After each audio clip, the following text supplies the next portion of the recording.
Praise the Lord, Hallelujah, ঈশ্বৰৰ প্ৰশংসা হওক। আহক আজি এটা বিশেষ বিষয় লৈ পেলাই আহিছোঁ। আজি হৃদয়বোধকৰ বাক্য আমি নাচাওঁ, আমি এটা বিশেষ বিষয় লৈ আহিছোঁ, যিটো আজি অসমত শিৱসাগৰ, নাজিৰা আৰু যোৰহাট এনেকুৱা ছাইডত যি বানপানী হৈ আছে, এই বানপানীৰ কাৰণে যি ছ'চিয়েল মিডিয়াৰ যোগেদি যিসকলে সহায় কৰিছে, যিসকলে সহায়ৰ আগবঢ়াইছে, তেখেতলোকৰ বিষয়ে ঈশ্বৰে কি কৈছে, আৰু যিসকলে সহায়ৰ হাত আগবঢ়োৱা নাই তেওঁলোকৰ বিষয়ে ঈশ্বৰে কি কৈছে, আজি আমি শাস্ত্ৰত চাম। আৰু আমিও 30 তাৰিখে যাম। আমি যিমান পাৰোঁ আমি সহযোগ দিবৰ কাৰণে, সহায়ৰ হাত আগবঢ়াবৰ কাৰণে আমিও চেষ্টা কৰি আছোঁ। আমিও 30 তাৰিখে যাম। আৰু আপোনালোকৰ ভিতৰত যদি কোনোবাই সহায়ৰ হাত আগবঢ়াব বিচাৰে, তেনেহ'লে কমেণ্ট বক্সত জনাব। মই অনলাইন নাম্বাৰ দিম, আপোনালোকে তাতে দিব পাৰিব। আৰু এইটো দিলে কি হয়, নিদিলে কি হয়, ইয়াৰ বিষয়ে শাস্ত্ৰত কি লিখা আছে তাক আমি চাওঁ আহক। আৰু বহুতে কয় যে বিলাই পেলাই কিয় ভিডিঅ'ত দিব লাগে, ছ'চিয়েল মিডিয়াত দিব লাগে। ছ'চিয়েল মিডিয়াত যদি নিদিয়ে কেনেকৈ মানুহে গম পাব?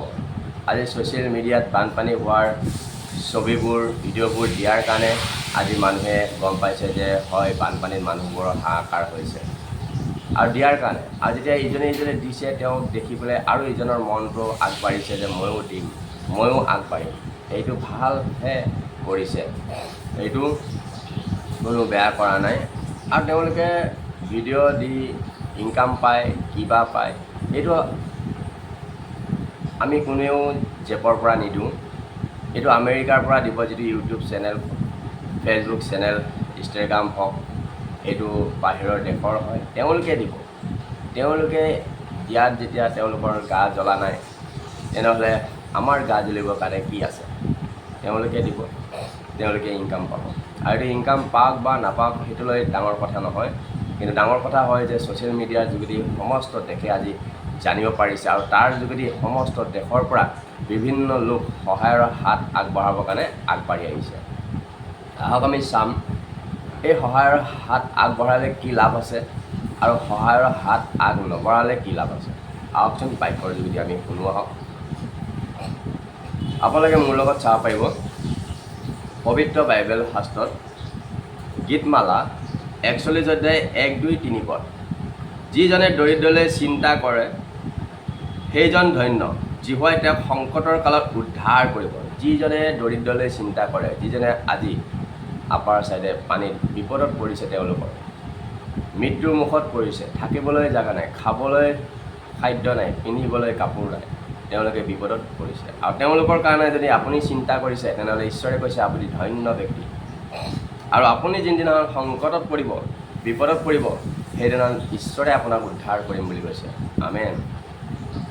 যিহোৱাই তেওঁক ৰক্ষা কৰি জীয়াই ৰাখিব, তেওঁৰ দেশত আশীৰ্বাদ পাব। তুমি তেওঁক শত্ৰুবোৰৰ হাতত সমৰ্পণ নকৰিবা।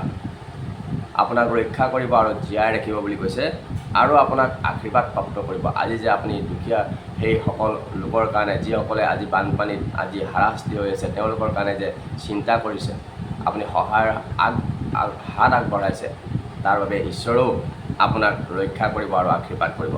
তেওঁ নৰিয়া হৈ শয্যাত পৰি থাকিলে যিহোৱাই তেওঁক সহায় কৰিব। তেওঁ নৰিয়া পৰাত তুমি তেওঁক সম্পূৰ্ণকৈ সুস্থ কৰিলা। আৰু যেতিয়া আপোনাৰ বেমাৰ হ'ব, আপুনি নৰিয়া হ'ব, শয্যাত পৰিব, ঈশ্বৰে আপোনাক সোঁৱৰণ কৰিব, আপুনি যে সেই সহায়ৰ হাত আগবঢ়াইছিলে, আৰু তাৰ বাবে ঈশ্বৰে আপোনাক সম্পূৰ্ণকৈ সুস্থ কৰিব, সেই বেমাৰৰ পৰা সুস্থ কৰিব বুলি কৈছে। আমেন। সুন্দৰ বাক্য ঈশ্বৰে দিছে। আৰু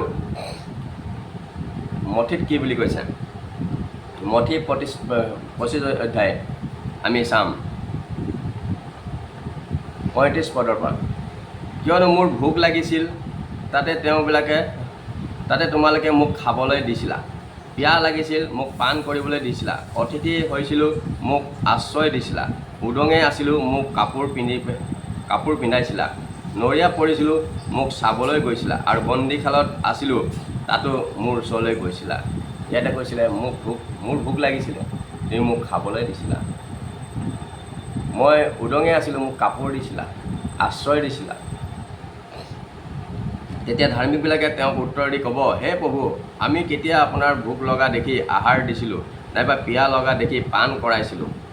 আমি কেতিয়া আপোনাক অতিথি হোৱা দেখি আশ্ৰয় দিছিলোঁ, নাইবা উদঙে থকা দেখি কাপোৰ পিন্ধাইছিলোঁ?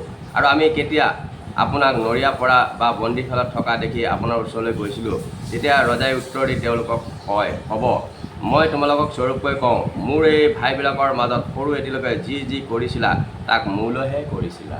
আমেন। আপুনি আজি যি যি কৰিছে, যি সহায়ৰ আগবঢ়াইছে বানপীড়িত লোকৰ কাৰণে, তেওঁলোকক আশ্ৰয় দিবৰ কাৰণে, খাদ্যৰ কাৰণে, সেয়া আপুনি ঈশ্বৰৰ কাৰণেহে কৰা বুলি কৈছে, আৰু আপুনি আশীৰ্বাদ প্ৰাপ্ত হ'ব। আৰু আপুনি যি সহায়ৰ আগবঢ়াইছে, আপুনি সেই পুৰস্কাৰ কেতিয়াও নোপোৱাকৈ নাথাকিব। আপোনাৰ সংকটৰ কালত ঈশ্বৰে পূৰণ কৰিব, আৰু এই সংকটৰ পৰা আপোনাক উদ্ধাৰ কৰিব। আৰু যদি যিসকলে দিয়া নাই বা দিবলৈ মন কৰা নাই বা নিজৰ কঞ্জুচামি কৰিছে, টকা আজি আছে কালি নাই, টকা হৈছে হাতৰ ময়লা, তেওঁলোকৰ বিষয়ে ঈশ্বৰে কি কৈছে চাওক, শুনিব।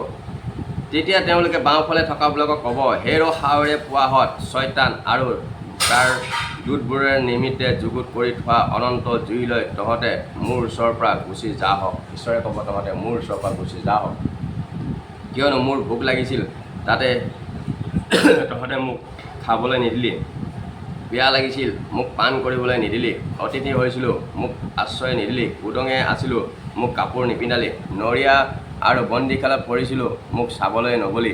তেতিয়া সিহঁতে উত্তৰ দি ক'ব, হে প্ৰভু, আমিনো কেতিয়া আপোনাক ভোক বা পিয়া লগা, অতিথি বা উদঙে থকা দেখি, বন্দীশালত থকা দেখি আপোনাৰ সেৱা শুশ্ৰূষা নকৰিলোঁ? তেতিয়া তেওঁ উত্তৰ দি ক'ব, মই তহঁতক স্বৰূপকৈ কওঁ, এইবিলাকৰ সৰু এটিলৈকে যি নকৰিলি, তাক মোলৈহে নকৰিলি।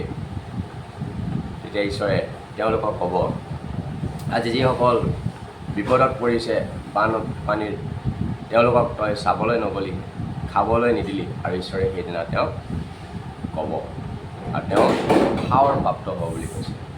সেইটো কাৰণে আজি যিসকলে আগবঢ়াইছে, তেওঁলোকে ঈশ্বৰৰ আশীৰ্বাদৰ প্ৰাপ্ত হয়। আৰু আপোনালোকেও যিমান পাৰে আপোনালোকে সহায়ৰ আগবঢ়াব পাৰে। যিমান আপুনি সহায় কৰিব, আপোনাৰ কমি কেতিয়াও নহ'ব, উল্টাই আপোনাৰ ভৰপূৰহে হ'ব, আপোনাৰ ঈশ্বৰে আশীৰ্বাদহে কৰিব। আমিও 30 তাৰিখে যাব ওলাইছোঁ, আৰু আপোনালোকৰ মাজত যদি কোনোবাই সহায়ৰ হাত আগবঢ়াম বুলি বিচাৰে আমাৰ যোগেদি, তেনেহ'লে কমেণ্ট বক্সত লিখি দিব পাৰিব, মই অনলাইন নাম্বাৰ দিম, আপোনালোকে দিব পাৰিব। আহক মই প্ৰাৰ্থনা কৰিম। Praise god. প্ৰভু যীশুক তোমাক ধন্যবাদ দিছোঁ, যি ছ'চিয়েল মিডিয়াৰ যোগেদি প্ৰভু আজি যি বাক্য, মহান বাক্য যিমানে শুনিছে ইউটিউব চেনেলৰ যোগেদি, প্ৰত্যেকক তুমি আশীৰ্বাদ কৰিবা, তেওঁলোকৰ পৰিয়ালবৰ্গ, তেওঁলোকৰ ল'ৰা ছোৱালীৰ চাকৰি জীৱন, ব্যৱসায় জীৱন, বেমাৰ আজাৰৰ পৰা সুস্থ কৰিবা। বিশেষকৈ যিসকলে বানপানীত এই সহায়ৰ হাত আগবঢ়াইছে, তেওঁলোকক তুমি আশীৰ্বাদ কৰিবা।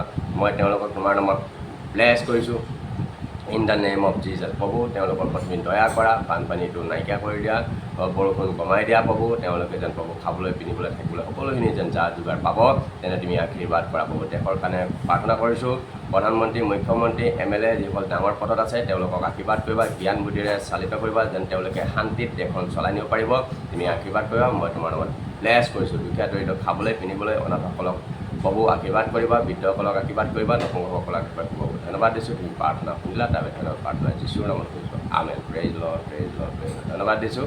আজিলৈ ইয়াতে সামৰিছোঁ। নমস্কাৰ।